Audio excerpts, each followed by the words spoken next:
Je reprends là où je me suis arrêtée, donc au niveau du fonctionnement des comptes. À guise de rappel, je vous dis qu'il y a une règle qu'on doit suivre relative au fonctionnement du compte, des comptes du bilan, qui stipule la chose suivante.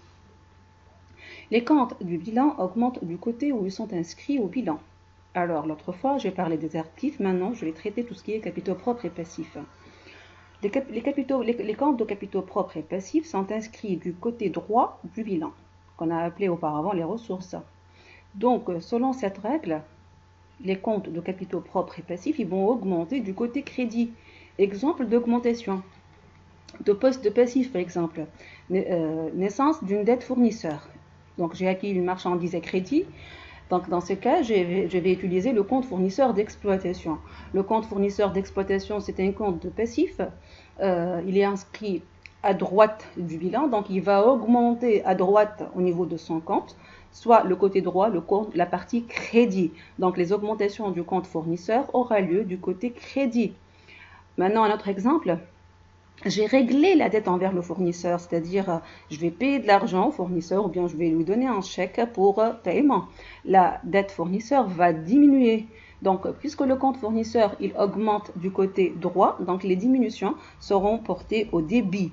Autrement dit, les augmentations du compte fournisseur revient à créditer le compte fournisseur, alors que les diminutions consistent à débiter le compte fournisseur et vice-versa. Donc, j'insiste encore une fois, ce que vous avez à retenir pour le fonctionnement des comptes du bilan, parce que nous allons voir ultérieurement qu'il y en a une autre catégorie de comptes. Leur fonctionnement, donc, il augmente du côté où ils sont inscrits au bilan. Les comptes actifs augmentent côté débit, les comptes capitaux propres et passifs augmentent côté crédit. Et vice-versa, ce que ça veut dire vice-versa. Donc, les comptes actifs diminuent côté crédit, alors que les comptes capitaux propres et passifs diminuent côté débit. Donc ici, j'ai pris deux exemples, à part le premier exemple traite de compte client. Le compte client, c'est quoi? Donc, c'est un compte actif. Donc, il est inscrit à gauche. Donc, selon ce principe du fonctionnement des comptes du bilan, il augmente par le débit et diminue par son crédit. Donc, si on vous dit que une vente à crédit a été réalisée envers un client, les créances clients ils vont augmenter. Donc, ça revient à débiter le compte client dans ce cas, puisque les augmentations sont constatées du côté gauche. Maintenant, le deuxième exemple par rapport au compte fournisseur. Maintenant, si on règle la dette envers un fournisseur, il y aura une diminution du poste fournisseur, sachant que c'est un compte de passif, il est inscrit à droite du bilan, donc tout ce qui est augmentation sont inscrites côté droit, c'est-à-dire au crédit.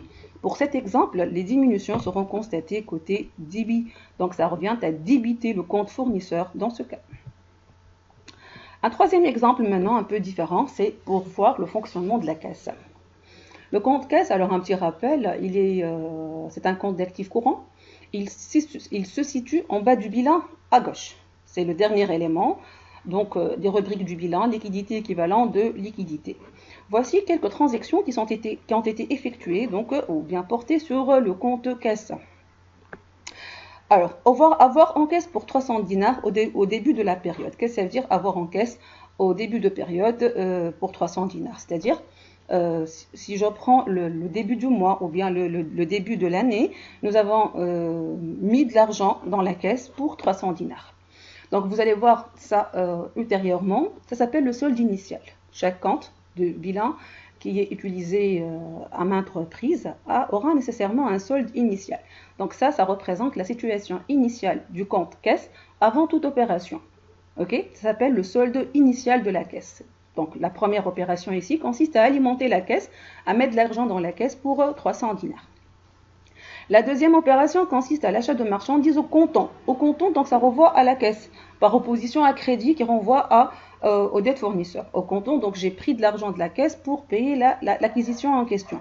Tandis qu'à crédit, c'est-à-dire naissance d'une dette envers le fournisseur. Faites attention donc pour le terme au comptant et le terme à crédit. Donc achat de marchandises au comptant pour 150 dinars. Dans ce cas, on a prélevé de l'argent de la caisse pour payer cette acquisition. La caisse va diminuer. Troisième opération, vente de marchandises au comptant pour 200 dinars. Donc j'ai vendu de l'argent à un client qui a payé au comptant sa créance. La caisse, elle va augmenter dans ce cas pour 200 dinars. Donc, si vous vous rappelez dans des diapos précédents, donc, je vous ai dit, au lieu d'utiliser les signes arithmétiques plus et moins, nous allons donc utiliser soit le côté débit, soit le côté crédit.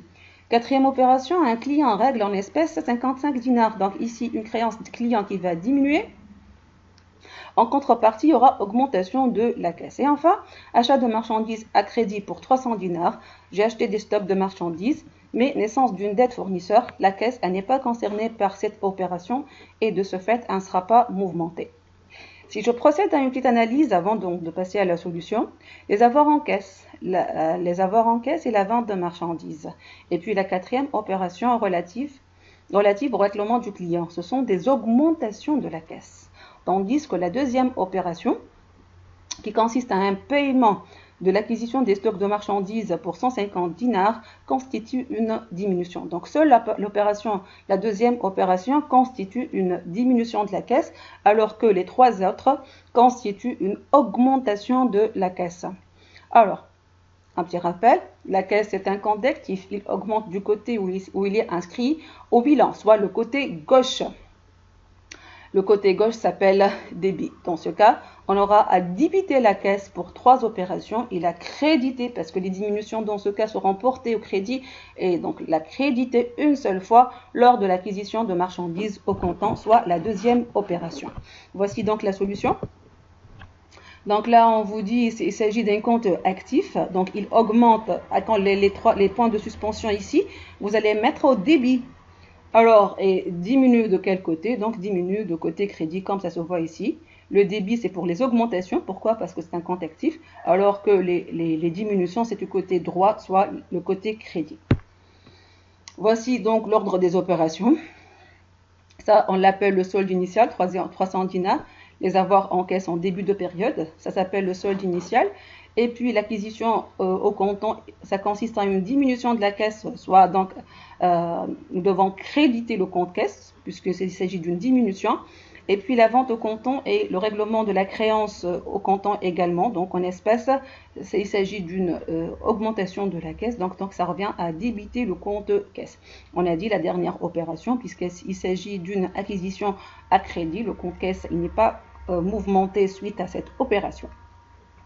Voici comment on procède. Donc, je suppose que c'est tout ce que j'ai comme opération effectuée et qui est entrée à la caisse. Je vais sommer, donc je vais procéder à calculer la somme ici des mouvements débit, ça s'appelle les mouvements débit, et puis je vais sommer le total des mouvements crédit. Donc du coup, j'ai total débit 555 par rapport à un total crédit de 150 dinars. Quand vous voyez le côté débit, ou bien le total mouvement débit, il est supérieur au total mouvement crédit, donc notre solde il sera débiteur. Le débit est supérieur au crédit, donc débiteur. Tandis que si le solde, c'est le total mouvement crédit est supérieur au total mouvement débit, notre solde il sera créditeur. Ce n'est pas le cas ici. Alors, par convention, un solde débiteur, on a vu ça précédemment, il est inscrit du côté crédit sous convention, donc on doit toujours l'appliquer. Alors qu'un solde créditeur, il est inscrit du côté débit. Ce sont les conventions.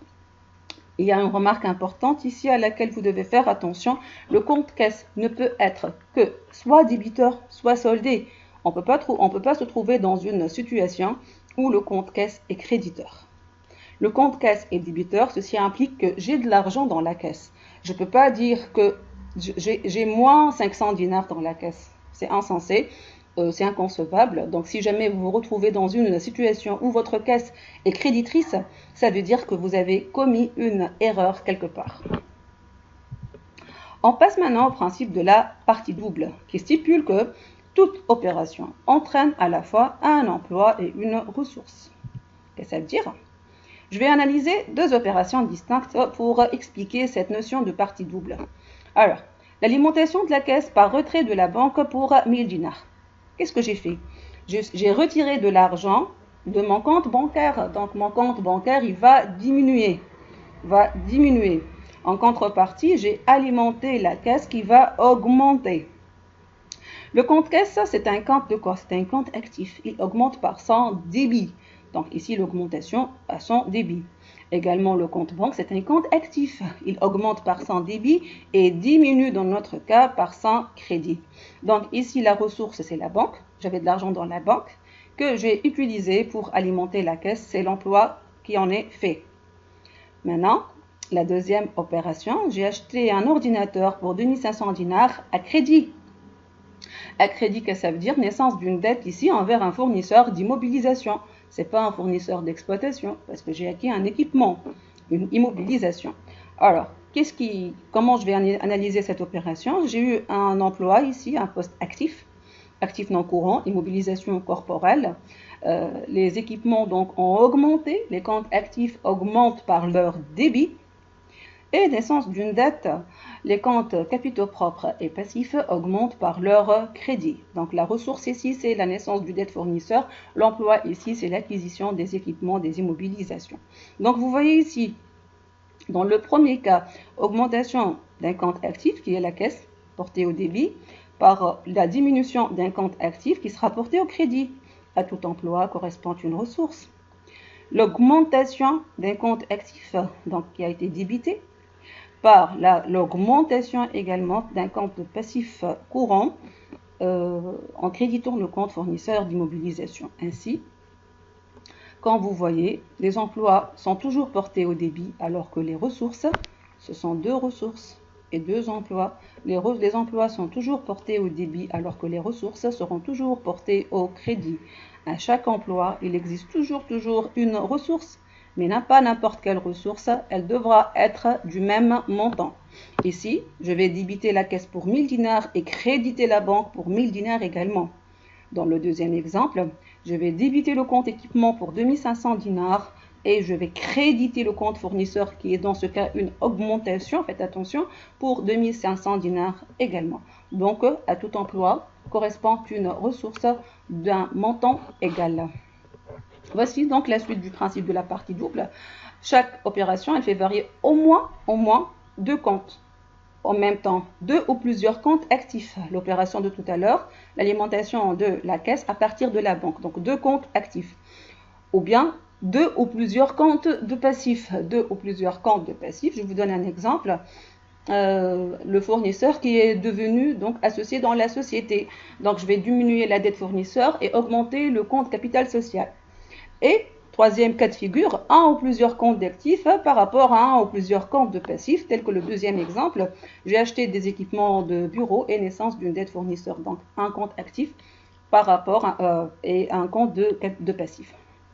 La suite du principe, toute opération commerciale est enregistrée dans deux comptes au moins. Donc toute opération, elle fait intervenir, elle fait appel au moins à deux comptes, qui peut être deux comptes actifs, deux comptes de passifs, ou bien deux comptes, un capitaux propres et passifs et l'autre un compte actif, ou même plus. Mais au moins, le principe de la partie double, à tout emploi, nous avons une ressource. Donc, chaque opération, elle est mouvementée. Chaque transaction nécessite deux comptes à mouvementer.